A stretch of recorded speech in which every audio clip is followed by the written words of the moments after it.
The Big Ten women's basketball tournament almost here after a season of big drama, upsets, nonstop action. Comes down to this. First round tips off Wednesday at 3:30 p.m. Eastern, only on Peacock. He's Peter Schrager, popular co-host of NFL Network's Good Morning Football. Spent the past week in Indianapolis and joining us on the program after a week watching the Combine. Is it small hands or short arms? What's the most important thing to take away from the Combine here, Pete? We don't even know if it's accurate. This year, the big discrepancy was the Senior Bowl and the All-Star games had guys with one hand size. They showed up at the Combine and their hands grew a foot. So I heard from a lot of scouts being like, I didn't plan on going to all these pro days, but I guess I have to because there's been major discrepancies in the measurements from just the college All-Star games to the Combine. The truth is, it's all about the interviews and it's all about the medicals. These guys got put through the ringers. And I interviewed Sean Payton yesterday on NFL Network at the Combine, and he was like, we didn't even think Bo Nix threw well. We weren't even into Bo Nix at this point last year. So we're just getting started, really. It's going to be a lot of investigations on these players. Moving on, that sounds negative. A lot of deep diving on these players over the next few weeks. But this was kind of the first introduction to a lot of these players, to a lot of the teams. But we would, it felt like we were trying to make, or members in the media or shows were trying to make a big deal that Shedeur Sanders wasn't throwing at the Combine. And I reminded my audience, the quarterbacks taken in the first round last year didn't throw at the like it's not necessarily a big deal. You throw at your pro day. Cam Ward, the same thing. What about those who did throw at the Combine? Did anybody stand out for good or bad reasons? Yeah, Jackson Dart threw well. He's probably going to be the third quarterback taken. Last year I was at the Combine and Caleb Williams didn't throw. And he didn't do any of the workouts, but he was like the hype man for the group. And he was around and he was present. And everyone that I spoke with was like, do you see Caleb at the Combine? He didn't throw, but gosh, I love that about him. He's up and down. I was there on Saturday on the field and Cam Ward is not throwing or running, but Cam Ward is talking to all the different quarterbacks, hyping them up. And then when Xavier Restrepo, his wide receiver, was about to do the wide receivers drills, Cam Ward starts throwing him passes. So it's almost like he is warming up. He's not doing it. And Shedeur Sanders was electric also on the sidelines. The truth of the matter is Quinn Ewers threw well. I said Jackson Dart threw well. Tyler, I can't get his name right. It's out of Louisville and Texas Tech. It's Kyler. It's pronounced wrong. Scug. I don't know how it's pronounced fully, and maybe that's why I'm kind of behind the eight ball on it. But he was a guy who bounced from Texas Tech to Louisville. He threw really well and ran the 40, and that was really well appreciated that he actually ran the 40. He was like, I'm going to go for it. But no one at the quarterback position solidified their spot or jumped a huge amount based on their Combine workout. I like Jackson Dart a lot. I watched probably 2 full games at Ole Miss. You got, a coach who knows how to develop quarterbacks. I just don't know. He might be the third quarterback, as you said. I don't know what that third means. It feels like the difference between the second quarterback and the third quarterback could be beginning of the first round and at the beginning of the second round. Absolutely. And I think that's the gap. I think Cam Ward is solidified right now as the number 1 quarterback in this draft. And I have to make sure that everyone hears this and that Dion hears this. I'm not saying he's the best quarterback in this draft. He will be the first quarterback selected in this draft. And that's how it's looking going into pro days and free agency and the rest. Shedeur is likely 2. Jackson Dart is likely 3. And then we don't know where that 3 is. Is that as early as 7 to the Jets? Or is that 34 to the Giants? We don't know. As we do know in the history of the draft, quarterbacks and their values go up and up and up until the fact that we have 6 taken in the first 12 like we did last year when heading into the pro days and the free agency stuff. Bo Nix was looked at as an early second round pick and Michael Penix wasn't considered a top 10 selection. So their values get higher as the free agency and roster development forms, and you see that teams have massive holes at quarterback. It's the most important position in sports. If someone doesn't check that box, Jackson Dart's stock can go up skyrocketing because a team gets desperate and says, well, we need a quarterback, and he's the guy. And we do focus in on the quarterbacks, and rightfully so, but sometimes you get these GMs who show up at the Combine, and they're talking about other things than what we're watching on the screen. This is where deals get done. I don't know if Debo getting traded was something that, got done at the Combine. I know it was announced at the Combine. It feels like Aaron Rodgers to the Giants is a possibility here. So give us sort of fact or fiction here of some of these other ancillary things that are dangling. I can't stress this enough. The combine drills go on from Thursday to Sunday, and it's on NFL Network, and it's Rich Eisen and Daniel Jeremiah, and that is the sizzle, that is the steak. But what's really going on, and really the importance of the combine, is that you've got representatives from all 32 teams. Even if the head coach didn't show up this year, there are a bunch of 49ers people there. And there's conversations happening all week because everyone's in the same place at the same time. This is where deals are done. And guess what? Every NFL agent is there as well. So I talked to a GM and I said, well, what do you think of this workout? I couldn't really watch the workouts. We'll watch the tape. I had meetings with agents from 7 a.m. to 11 p.m. And that's every agent, from the biggest agent, you could talk to Joel Siegel and Drew Rosenhaus, or from the smallest agent who has one player who might be an undrafted guy. They take the meetings there. So their dance card is full. And that's where a lot of these deals are at least discussed and get the value. And you can't make a deal. But what you could say is, hey, here's what we're hearing. This is what our player is likely going to be getting. If you're interested, let us know when the legal tampering deal starts happening. Now, you add in the fact that there's media members, and it's when we get to get our rumors and our stuff. But like, I'll say it openly because I was publicly with them, but like I had breakfast with Brandon Beane, the GM of the Bills, and Joe Shane, the GM of the Giants. And we didn't meet in a suite in a Marriott somewhere and quietly with the phones plugged out. We met at a breakfast spot called Patachu, and there was 100 other people in the media there, and there was 100 different GMs there, and everyone sees us all talking. And Eric DaCosta's having breakfast over there, and Howie Roseman's having breakfast over there. And this is how it is. It's everyone's talking. We're all getting our information, but we're also trading information and just seeing people we don't see during the year. What do you think happens leading up to the draft? Any moves that are made? I think free agency this year is really interesting because you've got a bunch of these quarterbacks and a little bit of a carousel, but I don't know necessarily the market is there for like Sam Darnold.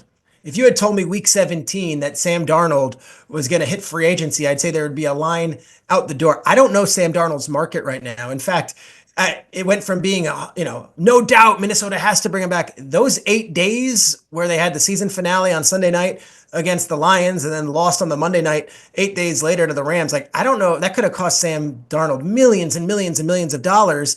And I don't have a team for him right now where it's going to be, let's spill over ourselves and give Sam Darnold that $100 million contract. Once Stafford was taken care of, I think Darnold's the next piece. I think Rodgers is an interesting piece. I think Justin Fields is going to have a market. Young quarterback, did well in Pittsburgh. I think Fields might have multiple teams vying for him to be their number one. And then you have this next tier of like, what do we do with Russell Wilson? Where's Kirk Cousins going? And then it's guys like Jared Stidham and Taylor Heineke. Like, they can play in this league. That's what's next coming out of the combine, because we have a lot of teams that are going to be looking at two quarterbacks, Cam Ward and Shedeur Sanders, up there in the top. But like, there's only so many teams that can get those guys, and you've got these other veterans that might be able to fill that hole right now and might give those coaches and GMs a better chance to win than taking a rookie in the top 5. Talking to Peter Schrager, co-host, NFL Network's Good Morning Football, NFL on Fox Insider as well. If Matthew Stafford doesn't go back to the Rams would do what? I think the Rodgers talk was real. I think Rodgers was real. Yeah, there's some connections there. A, you've got him living in Malibu. B, he and McVay have met each other before at events, and they have a similar kinship for each other as far as the work that they've done. I think Rodgers was a very legitimate option. The other one was Jimmy Garoppolo, who, whether or not you want to believe it or not, Sean McVay, you'll have him on the show, you can ask him, has a great fondness for Jimmy Garoppolo. Garoppolo showed a lot this year, and in a meaningless Week 18 game against the Seahawks, Garoppolo was dialed in with backups and gave Seattle everything they can handle, and that went a long way. So they held the leverage in that situation. They would love to have Stafford back, but at the end of the day, they felt comfortable that if they had to move on and the numbers didn't make sense and Stafford really wanted out to go explore what he was worth on the open market, they were going to be okay. And in the end of the day, cooler heads prevailed. And I wouldn't be so bold to speak on McVay's behalf, especially when he's a guest on your show coming up later today. If I gave the Bears a do-over, would they still have taken Caleb Williams? Yes. Okay. Yes. They were so convicted last year. I mean, they didn't meet with any other quarterbacks. Like they were in on this thing, and I think they think that they failed Caleb in year one with a lot of different ways, and they have done everything in their power to surround him with the right coaching staff and organizational moves that he should have great success in year two. What's Brock Purdy going to get? Good money. Good money. It is Great money? I think good money. I don't know if he's going to break the market. His agent Kyle Strongen was around during Indy making the rounds, and this is not like it's a machine where it's CAA or it's WME or it's Rosenhaus. This is an agent that, like, Brock Purdy is his guy, and he had him when he was coming out of Iowa State, and Brock Purdy's been loyal to him. I think they are rational thinkers, though, in this thing. They're going to get Purdy top starting quarterback money, but I don't know if Purdy's going to blow out the market in a way where we're talking like, oh, that's the new standard. So it's got to be this sweet spot. But San Francisco went all in last year, didn't win, and Deebo Samuel's gone. There's going to be a lot of different moves for San Francisco, cutting salaries. They know they've got to pay Brock Purdy, and that's a priority for them. Yeah, we talk about window of opportunity all the time. That the Niners' window of opportunity, it feels like the window of opportunity is closed. When you look at the Eagles, you look at the Lions, the Niners were that team. Now all of a sudden, Trent Williams, what's he got, another year? Can McCaffrey even play anymore? Ayuk's probably going to be gone. Your best receiver might be a guy who got shot last year. So, the window of I always say win now. Like, whatever it takes, win now. If I'm Detroit, all in on Myles Garrett. If I'm Washington, all in on Myles. Like, win now. None of this, hey, we're set up for the future. We see what happens with that. Win now.